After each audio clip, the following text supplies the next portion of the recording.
NATO leaders will meet in Brussels tomorrow at a pivotal moment for our security. And I look forward to welcoming President Zelensky, who will address us during the meeting. President Putin's brutal invasion of Ukraine is causing death and destruction every day. Allies stand united in support for the brave people of Ukraine and against the Kremlin's cruelty.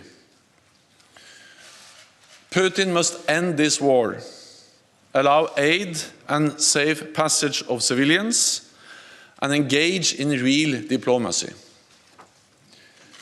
NATO allies have responded to this crisis with strong support for Ukraine and unprecedented costs for Russia. NATO has acted with speed and unity to protect and defend all allies. There are now hundreds of thousands of allied troops at heightened readiness across the alliance. 100,000 US troops in Europe and 40,000 forces under direct NATO command, mostly in the eastern part of the alliance. All backed by major air and naval power, including with 5 carrier strike groups in the high north and in the Mediterranean. At the summit tomorrow, we will make further decisions. I expect leaders will agree to strengthen NATO's posture in all domains, with major increases to our forces in the eastern part of the alliance, on land, in the air, and at sea. The first step is the deployment of 4 new NATO battle groups in Bulgaria, Hungary, Romania, and Slovakia. Along with our existing forces in the Baltic countries and Poland, this means that we will have 8 multinational NATO battle groups all along the eastern flank, from the Baltic to the Black Sea. We face a new reality for our security. So we must reset our deterrence and defense for the longer term.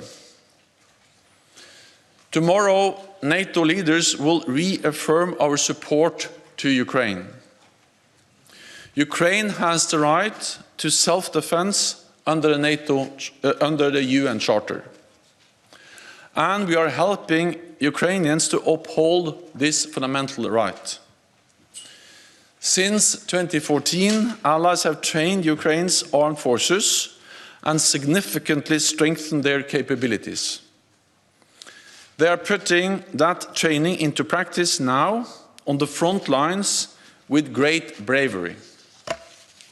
In the last months, allies have stepped up military support, providing anti-tank and air defense systems, drones, fuel, and ammunition, as well as financial aid and hosting millions of refugees. Tomorrow, I expect allies will agree to provide additional support, including cybersecurity assistance, as well as equipment to help Ukraine protect against chemical, biological, and radiological and nuclear threats. President Putin's invasion is brutal, and the human suffering is horrifying and painful to witness. We are determined to do all we can to support Ukraine. But we have a responsibility to ensure that the war does not escalate beyond Ukraine and become a conflict between NATO and Russia. This would cause even more death and even more destruction.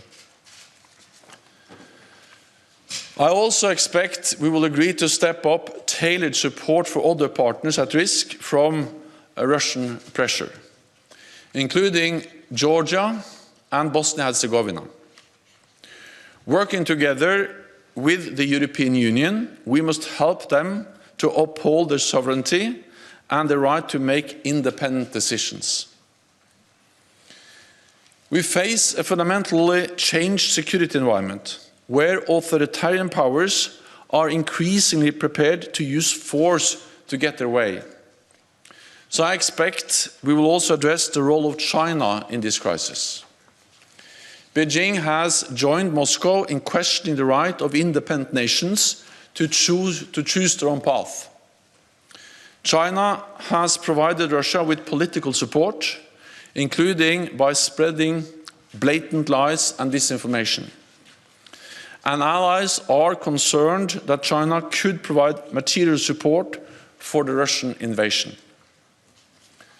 I expect leaders will call on China to live up to its responsibilities as a member of the UN Security Council, refrain from supporting Russia's war effort, and join the rest of the world in calling for an immediate, peaceful end to this war. We will also call on Belarus to end its complicity in Putin's invasion. The decisions we take tomorrow will have far-reaching implications. Major reinforcements to our security will require major investments in defense. So I expect allies will agree to redouble their efforts to invest more. There is a new sense of urgency because we cannot take peace for granted. From the start of this crisis, Europe and North America have stood together, united in NATO, and we remain united, opposing Russia's aggression, supporting Ukraine, and protecting all allies.